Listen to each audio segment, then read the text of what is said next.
and then it's like a cheese grater because there are lots of holes around the black king. I don't know if you've heard that term before, Conrad. It's like a cheese grater. That's a new term for me.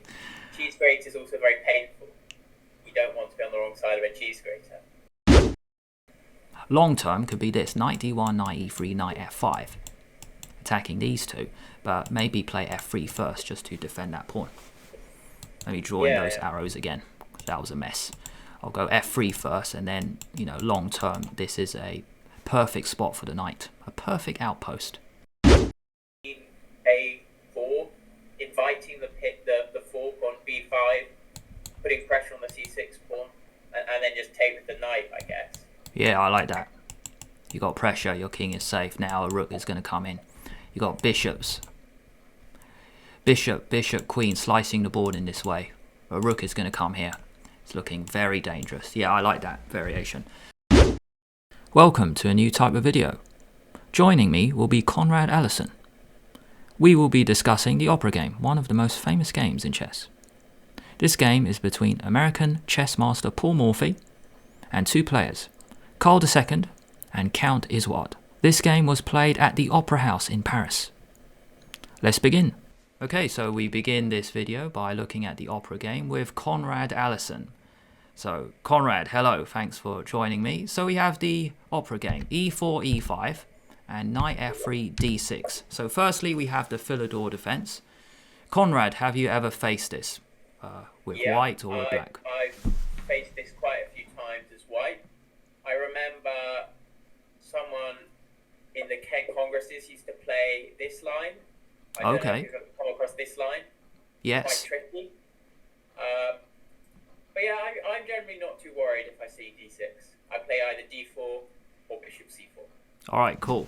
Yeah, let's just go into that a bit more. So d6, d4, yeah, I mean, why not? Let's have a look at f5. So, yeah, show us what tends to happen. How can white maybe get an advantage? Or how does white tend to continue? I think knight c3 might be a move. Yeah, I mean, I'm not sure of the exact line. I just always wary of opening up the diagonal before I've brought out my knight to f6, which would cover this square. Actually, I seem to remember after this, take, I think d5, knight g3, white already has a big position. Because this center is collapsing a little bit. If e4, knight e5, this is a threat now. And you can also go f3 to chip away at the center. So maybe knight f6 and now f3. Maybe you take, and this is just, you know, horrible. Maybe castle queenside. So let's go to the game. After d4, bishop g4. Normally we're taught to get our knights out before our bishops. But already this might be an inaccuracy. Now to a beginner you might think, well, this looks like a good move. Bishop is pinning the knight to the queen. If we go back here, what else could black play in this position? What do you think, Conrad? Well, I might play pawn takes pawn. Possibly knight c6, but probably pawn takes pawn. And then knight c6, hitting the queen. Yeah, let's continue with this a bit. Bishop b5, and then what do you think? Bishop e7, I reckon. And knight f6. Yeah, I've played this maybe a few times with white. It's just very quick development. Maybe bishop f4, bishop g5, and then castle queenside. Very quick with h4. So I know black has the bishop pair, but so what? It looks like white's got quite a bit of space. Yeah, d4 after bishop g4. Right, so now white plays d takes e5, and maybe white's got a huge advantage already. So Conrad, just take us through. What happens after d takes e5? Yeah, so I often ask my students this question, and it's really nice here. You can get out of the pin and give a check at the same time with queen d8 check. You can take the pawn, and not only can you take the pawn, but you have a double threat, which black can deal with, but you're already one pawn up, and black can't castle. So already this is pretty bad for black, I'd say. Strong knight in the center, easy moves, maybe knight c3, bishop f4, castle, and just a huge advantage already for white. 4 against 3 on the king side is just looking so good. So after bishop g4, d takes e5, maybe black is forced to give up the bishop pair. with bishop takes f3, but now the queen just comes out. And then we play this. In the 4-move checkmate, I guess, we tend to think queen and bishop line up against this spot. So bishop c4 already looks like a good and logical move. Maybe black is already in big trouble. What do you think, Conrad? Yeah, well, even if black isn't in big trouble now, it's amazing how quickly the position just becomes awful for black. I always say f7 is the weakest square on the board, or f2, and black has several options here, I suppose. Well, I suppose one option my students might suggest is knight h6, defending the pawn, but there's a quick tactic here. The bishop can take the knight. After pawn takes bishop, it's going to be an unfortunate end to the game in just 8 moves. I think the best move is a queen move. I'm not entirely sure where the queen should go. We could try queen f6, maybe we could try queen e7 or queen d7. They both all try to defend the pawn on f7, but yeah, maybe queen f6. You're trying to trade queens, just decrease the pressure from white. And then we might, we could swap off and then get a nice endgame, or we keep up the pressure with queen b3, as we will see later in the game. Queen and bishop both line up against the pawn, but also double attack. Queen is also attacking this pawn. So black might have to play an ugly looking move like b6, and then it's like a cheese grater, because there are lots of holes around the black king. I don't know if you've heard that term before, Conrad. It's like a cheese grater. That's a new term for me. Cheese grater is also very painful. You don't want to be on the wrong side of a cheese grater. But, yeah. I only heard this term a few weeks ago, watching some other chess video. So if we go queen f6, yeah, after queen b3, looks like a huge advantage for white. After bishop c4, maybe black played the best defensive option with knight f6. And now, we saw this move before. Bishop attacks the pawn, but we want another piece to attack that. So queen b3, and it is looking very nasty. Lining up here, double attack. Now in the game, queen e7 was played, and that might be the only move. Maybe queen d7 is possible, but then that pawn is going to drop. So after this, queen b3, queen e7. Morphy actually played knight c3, but do you know what happens after queen takes b7? I think this is why queen e7 is sort of potentially a saving move. There's a sort of nice little fork, or double attack here. The queen comes down, attacking the king with check, and also threatening the queen. And after the queens get exchanged off, okay, blacks have pawned down, but they are not clearly lost. Yeah, fair enough. So c3, bishop c5, and maybe find a way to defend that f3. White is winning in this endgame 3 against 2. We have a queenside majority, but also the position is very open, so we got the bishop pair. 2 bishops against bishop and knight. This is looking very good for white. The game is not over. Black can keep fighting. So that's why queen e7 was a good move played. A good defensive move. Morphy has none of that. He goes knight c3. No queen exchange is possible. So if now queen b4, I guess this is a problem if we do the same thing. Black puts the queen there.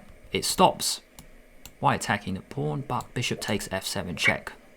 Looks like white has grabbed a more important pawn. So the whole point of knight c3 stopping queen b4 check means that black can now play white can now play queen takes b7, winning the rook. So that's something that black has to deal with. And, well, I suppose there's a couple of ways, really, of saving the b7 pawn. You talked about allowing this cheese grater formation earlier. Doesn't look ideal, but I suppose it does save the pawn. As you know, the move that black played, pawn to c6, defending the pawn with the queen. I like that we are controlling these squares for black. Yes. Stopping, he's jumping in. So it has 2 functions. Yeah, that pawn controlling 2 important squares, b5 and d5. After knight c3, c6 played in the game. Now bishop g5, pinning the knight to the queen. Now in the game, b5 was played, but let's have a look at this. After h6, what do you think white could do now, Conrad? I probably wouldn't want to take the knight here.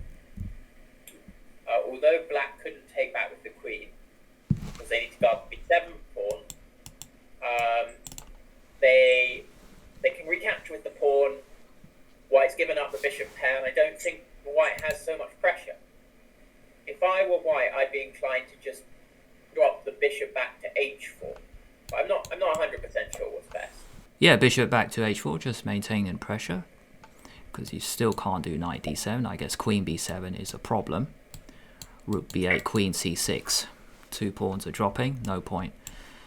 Rook takes b2. I guess you could even play castle, attacking the rook, and then you just got too much pressure on the d file.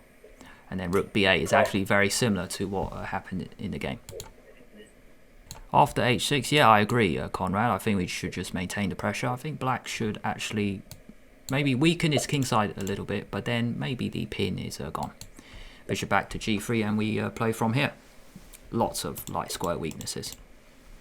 Yeah, but at least black should be able to castle kingside, even though it's to a very weak kingside, like you say. Long term could be this: knight d1, knight e3, knight f5. Attacking these two, but maybe play f3 first just to defend that pawn. Maybe draw in those arrows again. That was a mess. I'll go f3 first, and then, you know, long term, this is a perfect spot for the knight. A perfect outpost. That's really nice. So let's go to the game. After bishop g5, b5 played. Yeah, to relieve this pressure, instead of b5, maybe play b6. So then you got these 2 pawns just covering these squares. You don't need to go b5, but I'm guessing the guy played b5 because maybe he didn't expect Paul Morphy to crash through in style. Yeah, maybe white can just castle instead. You don't need to castle queenside. Rook d1, just easy moves for white. f4 is coming. Yeah, let's play on a bit. Knight d7, maybe rook d1. Just knight c5 looks a bit annoying. Yeah, I see what you mean. Queen a4, inviting the 4 pawn b5, putting pressure on the c6 pawn, and then just take with the knight, I guess. Yeah, I like that. You got pressure, your king is safe. Now a rook is going to come in. You got bishops. Bishop, queen, slicing the board in this way. A rook is going to come here. It's looking very dangerous. Yeah, I like that variation. Back to the game after bishop g5. b5 played, and let's crash through in style. We don't really want to go back. That would be a bit negative. Guess knight d7, knight c5. Black can complete his development. Even b4. Bishop moves. Knight moves somewhere, and then maybe h6 now, and we got this pressure. Take. This bishop is protecting that pawn, and really the pressure is dying. So I really like the way Morphy played, crashing through. What do you think, Conrad? Does he have to crash through? Well, I don't know whether he has to, but the position after he does is just really overwhelming. Time to crash through, let's go. Knight takes b5 played. Take. Bishop takes b5 check. Let's block with the knight and castle. This is just overwhelming, as you said. It's just so much pressure with the bishop and the rook and the bishop coming this way. Time to get the queen in, maybe even this way. Time to double rooks, maybe. Pressure is just too much. It is worth sacrificing because black is, you could say, just a piece down. This bishop is doing nothing, whereas white's pieces are all very active. So it just looks absolutely crushing. Castle played by white, rook d8 was played. So I guess one option, we could look at castle. And I think it's just over in 2 moves. Is this a challenge? I think it's checkmate in 2 moves. What do you think? Yeah, okay, yeah, bishop a6. Bishop a6, king c7, and queen there. Check, king here, queen there. Totally boxed in thanks to the rook. So that's cool. Maybe that's why the guy did not castle. Back to the game after castle, rook d8 played. Now Morphy crashes through in style because the pressure along this pin is just too much. Therefore, the move for white is not to give up this pressure, it is to put even more pressure. Starting with rook takes d7. As we saw before many times, you can't take with the knight because the bishop will take the queen. So rook takes d7 played, and then we use the pin on the d file with rook d1. This bishop is more powerful than the rook, so let's maintain the pressure that way. After rook d1, I think it's just totally over. You can barely move. 3 of black's pieces are still on their starting squares. And others in a pin, the rook on d7. Whereas every single one of Paul Morphy's pieces, he's only got 4 left. They're all really active. And I think that's the real contrast here. Activity. Yeah, great point. Queen, bishop, bishop, rook, all active. Queen, knight, bishop, rook, and a rook in the corner doing nothing. It's okay to sacrifice pieces if your pieces are actually doing something. I mean, it's like black is a rook and a bishop down. After rook d1, queen e6 was played. Let's check out maybe one defensive option. Let's say queen b4. Just like before, white is trying to... black is trying to find a way to swap. So how could we just clean up Conrad? Yeah, I think almost anything wins. Yeah, go on. Bishop d7, knight d7. Yep, queen d5.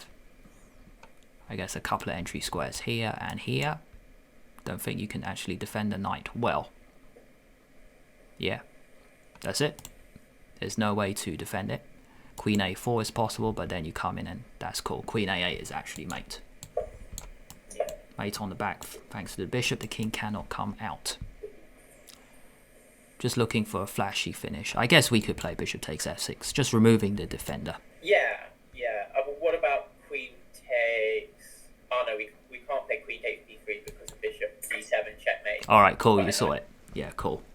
That's what I was going for, yeah. Cool intermezzo, you've just given up your queen, but it's mate with the 2 bishops.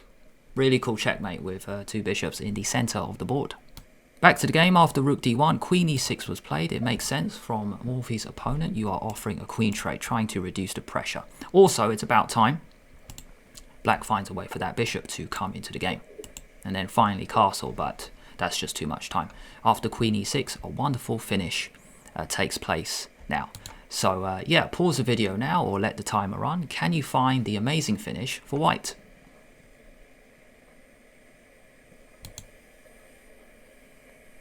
Okay, so queen e6. Yes, Conrad, just take us through the finish. How can white finish off the job?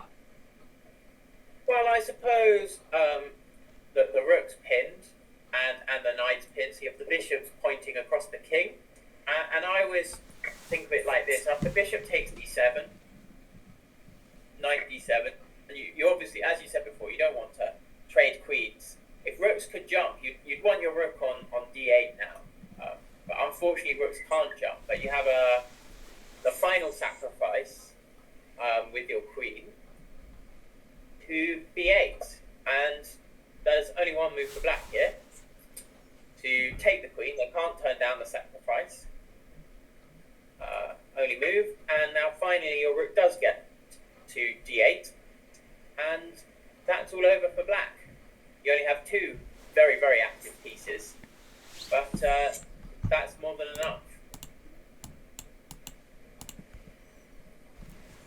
And then we need to play queen b8 check. This is a deflection sacrifice, moving the knight away from the d file, and then the rook has the chance to come in. The king cannot go forward because of the bishop.